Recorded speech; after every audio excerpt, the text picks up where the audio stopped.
কি গো, বলছি শোনো না, সামনে তো শ্রাবণ মাস আসতে চললো, আমাকে 2000 টাকা দাও না, আমি একটা শাড়ি কিনবো। তুমি তো জানো আমার 50 টাকা রোজ, আমাদের সংসারই ঠিক মতো চলে না, আমি তোমাকে কি করে 2000 টাকা দেবো বলো? দেখো, আমি অত শত বুঝি না, তুমি কোথা পাবে না পাবে সেটা আমি জানি না, আমার 2000 টাকার দামি শাড়ি চাই। কি গো, একটু আমি কাজে বেরোলাম। আমার 2000 টাকার দামি শাড়ি, আমার 2000 টাকার দামি শাড়ি, আমার 2000 টাকার দামি শাড়ি, আমার 2000 টাকার দামি শাড়ি, আমার 2000 টাকার দামি শাড়ি, আমার 2000 টাকার দামি শাড়ি চাই। কি গো, বলছি ভাত দাও। হ্যাঁ দিচ্ছি। 2000 টাকার শাড়ি আনেনি। আরে বৌমা, একই দেখছি, এমন ভাবে ডাল ভাত দিলে বাটি থেকে ডালটা মেঝেতেই পড়ে গেল। দেখো শাশুড়ি মা, তুমি যেটা বোঝো না সেটা নিয়ে কিছু বলতে এসো না। দেখো বৌমা, কি বুঝি কি না বুঝি সময় এলেই বুঝতে পারি। দেখো জয়ন্তী, তোমাদের এই বউ শাশুড়ির ঝামেলা রোজ রোজ আমার আর ভালো লাগে না, আমি একটু বেরোলাম।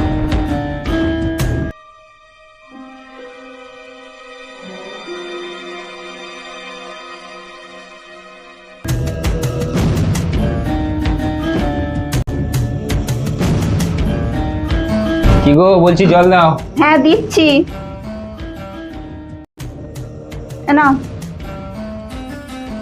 বলছি ব্যাগে কি আছে? না মানে আজকে তো একটু ইনকাম ভালো হয়েছে, তাই তোমার জন্য একটা শাড়ি কিনে নিয়ে এলাম। শাড়ি দিচ্ছে, দেখি তো।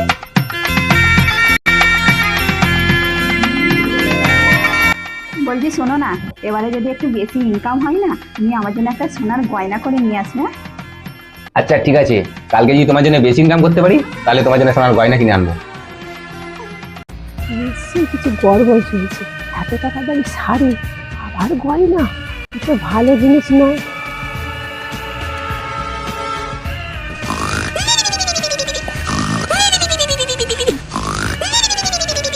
আরে কালে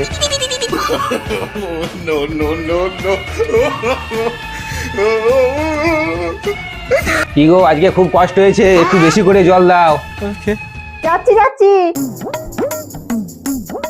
নাও, বলছি ব্যাগে কি আছে?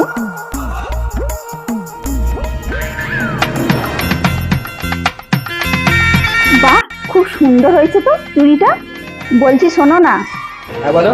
এবারে যদি একটু বেশি ইনকাম করো না, এই পাড়া গায়ে নেই আর থাকতে ইচ্ছা হচ্ছে, একটু বলছি শহরের দিকে বেরিয়ে যাব, কারণ তোমার মায়ের সাথে আমার আর থাকতে ইচ্ছা করে না।